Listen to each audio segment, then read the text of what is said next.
नमस्कार दर्शक बंधु, आज जून 26 तारीख गुरुवार। आसंतु नजर पकाइबा आज दिनर गुरुत्वपूर्ण खबर उपरे। आज प्रथम खबर रही बड़ दाण्डे जमिलाणी श्रद्धालुंकर भिड़। होटेल बदल में मठ और धर्मशाला मुहां श्रद्धालु। पवित्र घोषयात्रा उत्सव मुखर होइछि पुरी। बड़ दाण्डे जमिलाणी श्रद्धालुंकर भिड़।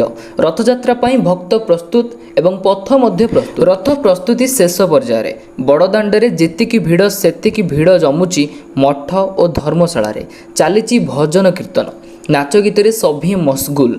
किए हरिनाम गाउछि तो आउ किए कहा कंठरे जगन्नाथ। एभली माहौल जमुछि पुरी रे। परवर्ती खबर रही सीबीएसई रो बड़ निष्पत्ति। वर्ष को 2 थर हेबो दशम परीक्षा। दशम परीक्षा को नहीं सीबीएसई रो बड़ निष्पत्ति आसीछि। 2026 रु 2टी पर्यायर हेबो बोर्ड परीक्षा।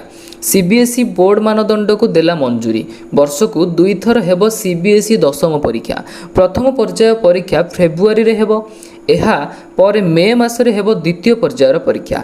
पिलांक मुंडरू परीक्षा चाप ह्रास करने को बोर्ड एही पदक्षेप नेछि। प्रथम पर्याय परीक्षा देबा अनिर्वार्य। मार्क कम रखिले द्वितीय पर्याय परीक्षा रे सुधारी परिबे। जेउ परीक्षा रे अधिक मार्क रहिबो ताकू ग्रहण करा जिवो। परवर्ती खबर रही बिहार निर्वाचन पूर्व भोट लिस्ट रे बड़ परिवर्तन प्रस्तुति। जांच आरंभ कले निर्वाचन कमिशनर। विधानसभा निर्वाचन पूर्व भोट रे लिस्ट जांच आरंभ करिसेंती निर्वाचन आयोग। अचानक भोटर लिस्ट जांच रे अनेक कारण रही। भोटर लिस्ट को त्रुटिपूर्ण करने जांच रो मुख्य उद्देश्य। वर्तमान समय रे शहरीकरण बढ़िबारे लागिछि। अनेक व्यक्ति निज अंचल छाड़ी सारिछंती। एहा छड़ा नुआ भोट रे मध्य जोड़ी होउछंती। केतक भोटरक मृत्यु होइथिला बेले सेमानकर बाबद रे कौनसी सूचना मिलु पार नाही। एसबू को दृष्टि रखी बिहार भोट रे लिस्ट पुनः निरीक्षण करा जाउछि। जहाद्वारा जदि केही विदेशी भोटर कार्ड होइथिबे सेमानक विषय भी जना पड़िबो तथ्य। तेणु पुणी थरे भोटर लिस्ट जांच होउछि। शेष थर पई गत 2003 रे बिहार रे एभली जांच करा जाइथिला। परवर्ती खबर रही नवीन को नहीं हॉस्पिटल आसिला बड़ खबर। सुस्थ होउछंती बीजेडी सुप्रीमो तथा पूर्वतन मुख्यमंत्री नवीन पट्टनायक। नवीन को स्वास्थ्य अवस्था को नहीं सूचना दैछंती नवीन कर राजनैतिक सचिव संतृप्त मिश्र। आशा करा जाउछि आज संध्यारे आईसीएस रु साधारण कक्षरु आसीबे नवीन। संतृप्त मिश्र सूचना दे कहिछंती नवीन पट्टनायक भल भाबरे कथा हेउछंती। ओडिशा विषय पचारुछंती। युद्ध विषय मध्य पचार बुझुछंती। जेउ भली सुस्थ हेउछंती महाप्रभुंकर आशीर्वाद रहिले 4 रु 5 दिन भितर ओडिशा फेरी आसीबे बोली आशा करी कहिछंती संतृप्त मिश्र। परवर्ती खबर रही प्रबल वर्षा रे बालेश्वर बेहाल। टाटा पावर रे बड़ अघटन। पाचेरी भुशुड़ी जड़े मृत।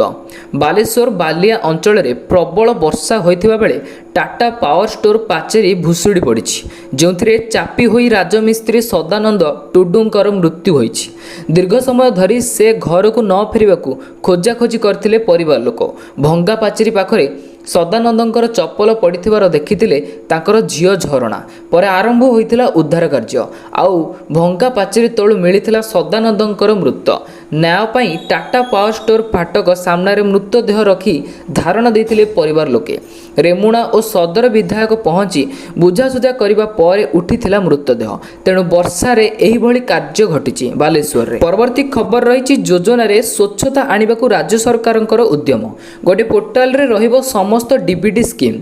विभिन्न विभाग अधीन रे चलिथिबा डीबीटी योजना को गोटिए छात तळकू आनिबा पई चिठी रे निर्देश दिया जायछि। एगुडिको भारत पोर्टाल सह जोड़िबाकू कहा जायछि। वर्तमान सुधा राज्य रे सरकार मोट 154टी डीबीटी योजना कार्यकारी करूछन्ति। 2024 नवेम्बर 14 सुधा राज्य सरकारंकर समस्त योजना को पोर्टाल रे जोड़िबाकू निर्देश दिया जायतिला। हेले 77टी योजना भारत पोर्टाल सह संजोग होइछि। तेणु बळका 77टी योजना तुरंत जोड़िबाकू समस्त विभागर सचिव मानकू निर्देश दिया जायछि। परवर्ती खबर रही आउ धाइबाकू पड़िबनी आरआई बा तहसील ऑफिस। एणिकी गोटिए टिपर मिलिबो 18टी सेवा। जमी किणंतु बा जातिगत प्रमाणपत्र किंबा इनकम सर्टिफिकेट बाहर करंतु। तहसील ऑफिस कि सब रजिस्टर ऑफिस को आउ दौड़ी दौड़ी नयात हेबाकू पड़िबनी। हाथ पाहांतारे मिलिबो सरकारी सुविधा। एथिपई सरकार आनिछंती ई रजिस्ट्रेशन ऐप। गोटे चुटकी रे सावधान हेबो 18 राजस्व सेवा। जहा द्वारा सब रजिस्टर ऑफिस भिड़ को दूर करा जाई परिबो। राजस्व सेवा आहुरी स्वच्छतार लोकंक निकटतर हेबो। परवर्ती खबर रही शांत आसीबे बोली अपेक्षार हेबो अंत।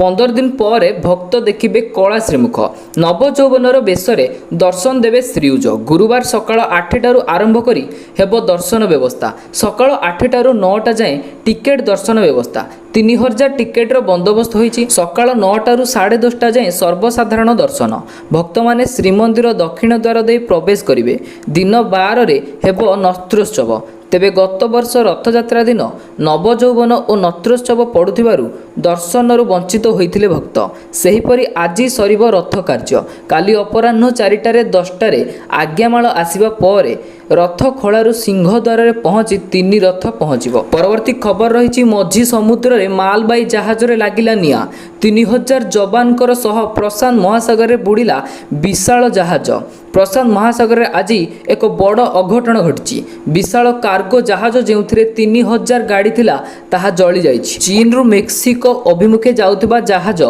ओसेआनिक कार्गो रे मंगलवार विलंबित रात्रि हठात निया लगी जाइतिला अग्निकांडर कारण एपर्यंत स्पष्ट हेनी तबे विद्युत तारर शॉर्ट सर्किट किंबा इंजिन विफलता हेतु अघटन घटिछि बोली अनुमान करा जाउछि जहाज रे थिबा 25 जन को सदस्यक मध्यरु 10 जन को निकटस्थ एक उद्धारकारी जहाज द्वारा उद्धार करा जाइछि अवशिष्ट 5 जन निखोज रहिछन्ति जहाज रे थिबा गाड़ी गुड़िक मुख्यतः इलेक्ट्रिक एवं हाइब्रिड गाड़ी थिला जहार मूल्य $500 मिलियन हेबो बोली आकलन करा जाइछि आ ए सबु निया द्वारा सबु जली जाइछि तो दर्शक बंधु एथिला आज दिनर केतोटी गुरुत्वपूर्ण खबर जदि आपण मानको खबर गुड़िक भल लागि थाए ताले चैनल को जेमितिले सब्सक्राइब करिवे जहा द्वारा आपण मानको परवर्ती समय रे न्यूज सांगे सांगे आपणकर होम पेज रे पहुंचिबो।